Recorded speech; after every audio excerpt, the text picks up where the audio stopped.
പോലെ അതിന് ബന്ധമായിട്ടുള്ള hyper tension, അതുപോലെ കൊളസ്ട്രോളിന്റെ അസുഖം, അതുകൂടാണ്ട് പൊണ്ണത്തടി, ഇതൊക്കെ വളരെ കൂടിയിരിക്കുന്നു. അപ്പോൾ ഇതെല്ലാം കൂടിയിട്ടുള്ള നമ്മള് ടെർമിനോളജിയാണ് മെറ്റബോളിക് സിൻഡ്രോം എന്ന് പറയും.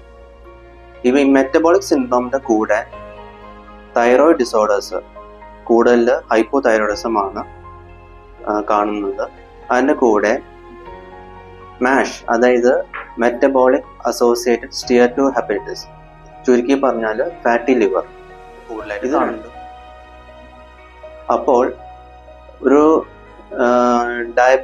ഒരു പേഷ്യന്റിന് ഷുഗർ കൂടില്ല എന്ന് പറഞ്ഞാൽ ഷുഗർ മാത്രമല്ല നമ്മൾ ടാർഗറ്റ് ചെയ്യുന്നത്. ഈ ഷുഗർ അതിന്റെ ബന്ധമായിട്ട് കുറെ ഓർഗൻസ് ഇൻവോൾവ് ആണ്. ഗ്ലൂക്കോസ് ലെവൽസ് കൺട്രോൾ ആയില്ലെങ്കിൽ ഓരോ അവയവങ്ങളും കുറേശ്ശെ സ്ലോ ആയിട്ട് ഒരു സ്ലോ ഡെത്ത്